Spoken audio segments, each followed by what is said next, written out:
Oui, nous allons entendre normalement dans quelques instants le Premier ministre congolais qui va répondre à ce discours qu'on peut déjà qualifier de fort puisque Alexandre De Croo a présenté ses excuses. On en parlera avec nos invités. Voici le Premier ministre congolais. Monsieur le Premier ministre du Royaume de Belgique, Madame la Présidente de la Chambre des représentants, Messieurs et Mesdames les députés et sénateurs, Mesdames et Messieurs les membres des gouvernements belges et congolais, Mesdames et Messieurs les ambassadeurs et membres des corps diplomatiques, Mesdames et Messieurs, membres de la famille du Premier ministre, Patrice Emery Lumumba, Mesdames et Messieurs, en vos titres et qualités respectifs.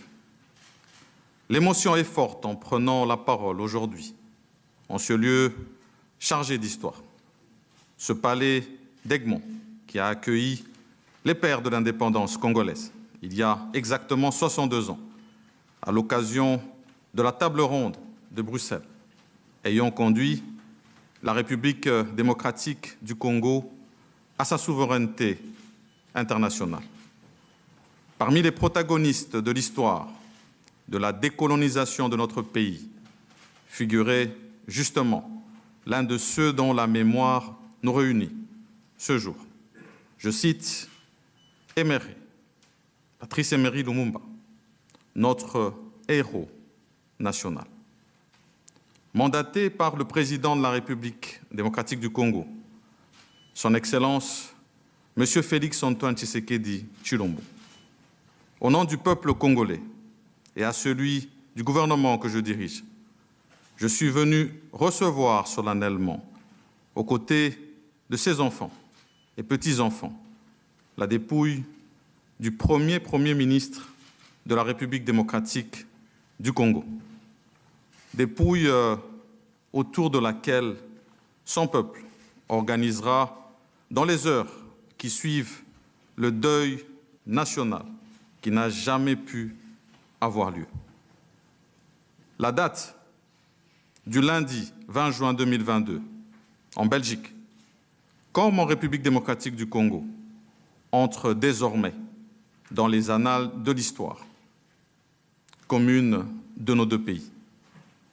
Le retour de Patrice Emery Lumumba dans son pays permet à coup sûr à la République démocratique du Congo de recouvrer un des maillons essentiels de sa mémoire nationale, fragmenté par la tragédie de sa disparition. Au-delà de la République démocratique du Congo, c'est tout un continent, l'Afrique, qui célèbre le retour de l'un de ses dignes fils. Et au-delà même de l'Afrique, c'est l'ensemble du monde épris de liberté qui salue cet événement, en même temps qu'il doit se réjouir et se féliciter des hommages que nous rendons à ce grand combattant de la liberté, de la démocratie et de la dignité de l'homme, quelle que soit sa condition. Monsieur Patrice Emery Lumumba restera marqué dans le collectif commun du monde. Au nom du gouvernement congolais, je dois reconnaître la volonté politique du gouvernement belge. Il en fallait beaucoup pour arriver à ce moment. Vos propos l'ont si bien rappelé, Monsieur le Premier ministre. Je voudrais en même temps saluer les efforts des institutions à travers le monde ainsi que l'engagement des personnalités qui se sont investies dans l'aboutissement de ce processus de haute portée historique. Dans cette journée constitue l'épilogue, nous ne pouvons parler de Patrice Emery Lumumba sans nous remémorer ses deux compagnons, Maurice Mpolo et Joseph Okito, qui, comme lui, ont perdu la vie dans des conditions tragiques. La lutte pour l'indépendance, la souveraineté nationale et internationale. Point de départ de la prise en main de notre destin demeurent incontestablement les motifs pour lesquels ils sont morts. Ils ont été admis récemment dans l'ordre des héros nationaux Kabila Lumumba, au grade de grand officier. Aux côtés de leurs familles, le gouvernement de la République se tient pour que justice leur soit aussi rendue. Le régime colonial a été un système basé sur l'exploitation et la domination, marqué par une relation inégale, injustifiable, et par le paternalisme, la discrimination et le racisme.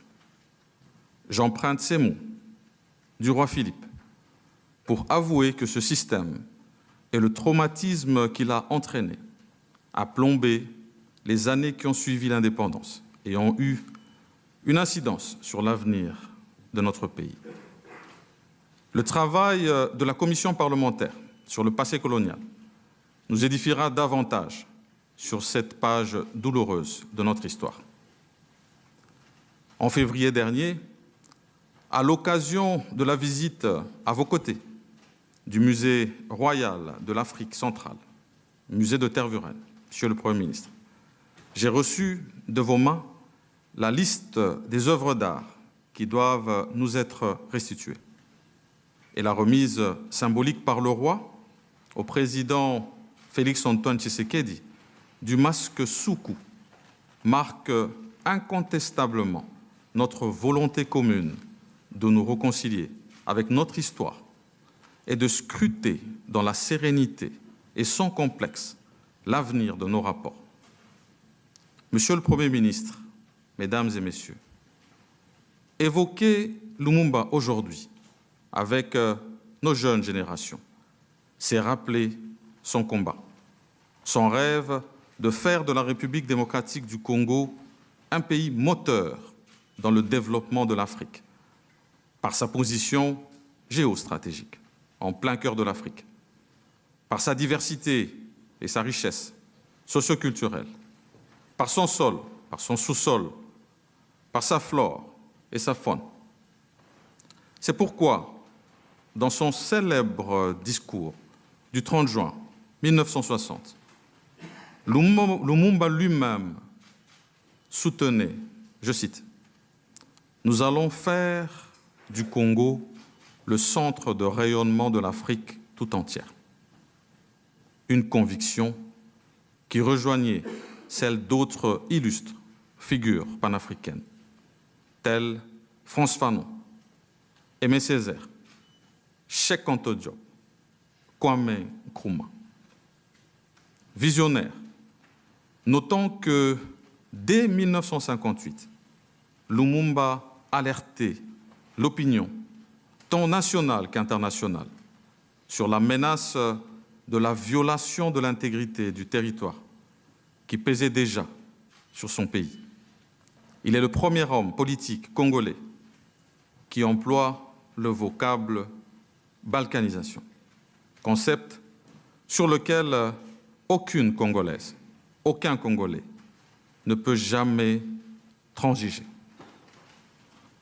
Aujourd'hui, il est de notre responsabilité d'appeler le peuple congolais, essentiellement sa jeunesse, à porter à bras le corps le combat de Lumumba, qui demeure aujourd'hui encore de grande actualité. Combat de protection et de préservation de l'intégrité territoriale. Combat pour ne jamais trahir la République face aux convoitises extérieures. Cette intégrité territoriale à laquelle tient aussi la Belgique et que vous, comme le roi, avez si bien rappelé en ce moment précis où notre pays fait face à une nouvelle agression rwandaise avec son lot d'atrocités. Des enfants ont encore perdu la vie, les écoles sont encore bombardées, des femmes contraintes à quitter leur milieu naturel. Depuis plus de 25 ans, la normale est devenue normale. Notre détermination à y mettre fin autour de notre président de la République, chef de l'État, et de nos forces armées est à nouveau renforcée ce jour. Que dire encore de Lumumba, alors qu'il faut des ouvrages tout entiers pour le décrire? Un vaillant combattant pour la démocratie, une référence incontournable pour la jeunesse et les générations à venir, un héros national.